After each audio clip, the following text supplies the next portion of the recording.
Greeting all of you. This is Kiran Podia from Gita Vidya Mandir, Gohana. Today we are going to discuss lesson number 3, history. Keep it continue. Last day we discussed about why Indian indigo produced by British officials कि भारत में जो British अधिकारी थे क्यों वो भारतीय किसानों को फोर्स करते थे इंडिगो का उत्पादन करवाने के लिए। Britain turns to India. भारत में ब्रिटेन की बढ़ती दिलचस्पी पसंद क्यों किया जाने लगा भारत को ब्रिटेन ऑफिसर्स के द्वारा। Face with the rising demand for Indigo in Europe. Europe में नील की मांग क्या हो गई थी, बढ़ने लगी थी। The company in India look for ways to expand the area under indigo cultivation. तो ईस्ट इंडिया कंपनी भारत में नील का उत्पादन बढ़ाने के लिए अलग अलग जगह पर रास्ते ढूंढने लगे कि किस स्टेट में किस जगह पर और ज़्यादा उत्पादन किया जा सकता है। प्लांटेशन एक बागवानी खेती होती है। A large farm operated by a planters employing various form of forced labour. Plantation are associated with the production of coffee, sugar cane, tobacco, tea and cotton. एक विशाल खेती जिस पर बागान मालिक बहुत सारे लोगों से जबरन काम करवाता था। कॉफ़ी है, गन्ना है, तंबाकू, चाय, कपास आदि जो है क्रॉप्स इनको ग्रो करवाते थे। तो ये इसके लिए हमें क्या होती है, ज़्यादा लेबर की ज़रूरत होती है। इनमें से कोई भी फसल है तो ज़्यादा लेबर की ज़रूरत होती थी। नेक्स्ट,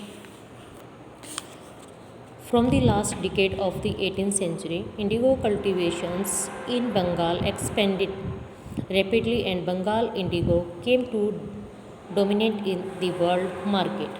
18वीं शताब्दी के आखिरी दशकों से ही बंगाल में नील की खेती तेज़ी से फैलने लगी। बंगाल में पैदा होने वाला नील दुनिया के बाज़ारों पर क्या हो गया, छाने लगा। डोमिनेंट मतलब हर जगह इसकी डिमांड थी। In 1788, only about 30% of the indigo imported into Britain was from India. 1788 में ब्रिटेन द्वारा आयात किए गए नील में भारतीय नील का हिस्सा केवल 30% था। By 1810, the proportions had gone up to 95%, लेकिन 1810 तक आते आते यह हिस्सेदारी कितनी होगी, 95%। As the indigo trade grew, जैसे जैसे नील का व्यापार फैला, commercial agents and officials of the company began investing in indigo productions. Company के अफसर और व्यावसायिक एजेंट नील के उत्पादन में पैसा लगाने लगे। Over the years many company officials left their job to look after their indigo business. बहुत सारे कंपनी के जो अधिकारी थे, समय बीतने के साथ साथ उन्होंने क्या कर दिया, नील के अपने कारोबार पर, बिजनेस पर ध्यान देना स्टार्ट कर दिया और उन्होंने अपनी यहाँ तक कि आधिकारिक जो नौकरियाँ थी वो छोड़ दी। Attract by the prospect of high profit, क्योंकि वो ज़्यादा प्रॉफिट कमाना चाहते थे। Numerous Scotsmen and English man came to India. Scotland और इंग्लैंड के बहुत सारे लोग भारत आए। एंड बिकेम प्लांटर्स, और क्या बन गए वो, बागान मालिक। Those who had no money to produce indigo could get loans from the company. ऐसे किसान जिसके पास पैसे नहीं थे नील का उत्पादन करने के लिए, कंपनी से लोन ले सकते हैं। And the bank that were coming up at that time, उन्हें कंपनी और नए नए बैंक कर्जा देने को तैयार रहते थे। क्यों रहते थे, क्योंकि इससे जो ब्रिटिश ऑफिशियल्स थे उनको ज़्यादा फ़ायदा होता था और उनकी इंडस्ट्री को इसकी आवश्यकता थी। हाउ वॉज इंडिगो कल्टिवेटेड, नील की खेती कैसे होती थी। There was two main system of indigo cultivation, दो मुख्य इसके क्या थे, सिस्टम थे, तरीके थे जिससे नील का उत्पादन होता था। निज and rack. Within the system of niche cultivation, the planters produce indigo in lands that he directly control. निज का मतलब होता है इंडिविजुअली, आपका अपना। निज खेती की व्यवस्था में बागान मालिक खुद अपनी ज़मीन में नील का उत्पादन करते थे। He either bought the land and rented it from other zamindars and produced indigo by directly employing hired laborers. तो वह ज़मीन खरीद लेते थे या दूसरे ज़मींदारों से ज़मीन किराए पर ठेके पर लेके मज़दूरों को काम पर लगा कर नील का उत्पादन करते थे। तो इस प्रकार से क्या होता था, नील का उत्पादन करवाया जाता था। The problems with nij cultivation, निच खेती की क्या मुख्य समस्याएं थी?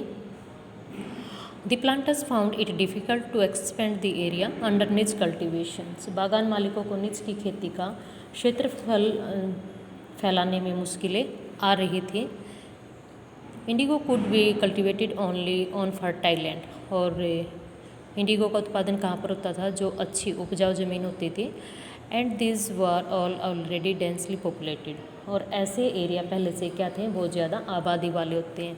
पॉपुलेशन कहाँ पर सेटअप होती है? जहाँ पर लैंड फर्टाइल होती है, लोगों को खेत में या कहीं भी काम मिल जाते हैं। फिर only small plots scattered over the landscape could be acquired, यहाँ वहाँ छोटे मोटे खेत ही उनके हाथ लग पाते थे।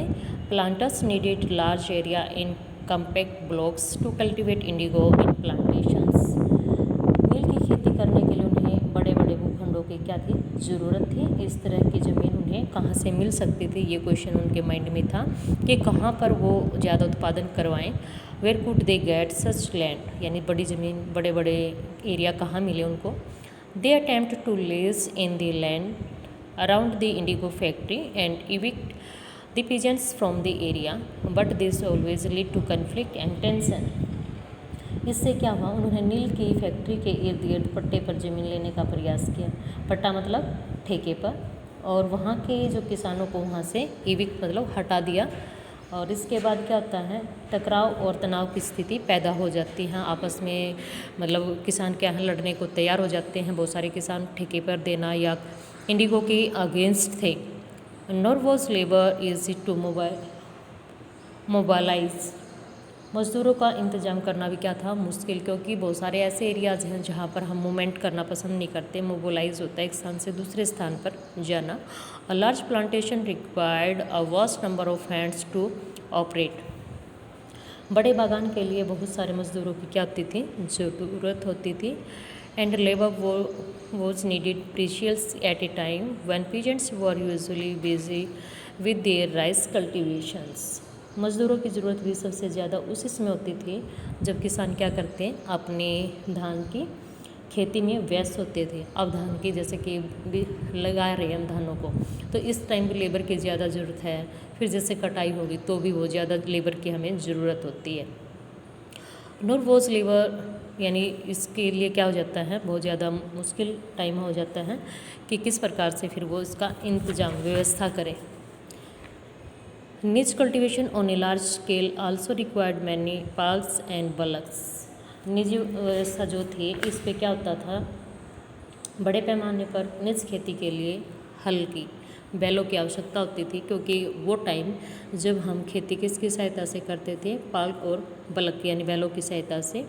1 बीघा ऑफ इंडिगो कल्टीवेशन रिक्वायर्ड 2 पाल्स, 1 बीघा खेती में नील का उत्पादन करने के लिए हमें 2 हल की ज़रूरत होती थी। This meant that a planter with 1000 bigha would need 2000 ploughs, 1000 bigha जिसके पास ज़मीन है तो उसको 2000 हल की ज़रूरत होती थी।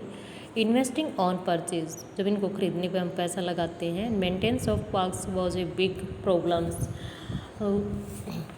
हलों को खरीदना, उनका रख रखाव करना एक बहुत बड़ी समस्या थी। अगर टूट फूट होती है फिर दोबारा से उनकी रिपेयरिंग पर पैसा लगता है। Nor could supplies by easily got from the peasants since their pug and bullocks were busy on their rice field, again exactly at that time that the indigo planters needed them, किसानों से भी हल नहीं मिल सकते थे क्योंकि उसमें क्या होती थी? धान की कटाई, और जब धान की कटाई होती है तो हम देखते हैं बहुत ज़्यादा लेबर की ज़रूरत होती है। अब तो ट्रैक्टर हैं, मशीनें हैं, उनका यूज़ कर लेते हैं, बट उस टाइम जब हमारे पास केवल हल और बैल ही हमारा एक सोर्स होते थे इस व्यवस्था को करने के लिए। Here is bigha, a unit of measurement of land before British rule, the size of this area varied, अंग्रेजों के आने से पहले भारत में अलग अलग आकार के जो खेत होते हैं वो थे, और ये बीघा ज़मीन को मापने की एक यूनिट है। In Bengal, the British standardized it at to about 1/3 of 1 acre. Bengal में अंग्रेज़ों ने इसका क्षेत्रफल 1/3 एकड़ पर तय किया था। तो इस प्रकार से जो इंडिगो उत्पादन था और nij cultivation is too tough for peasants in ancient times. Next we will discuss in next class.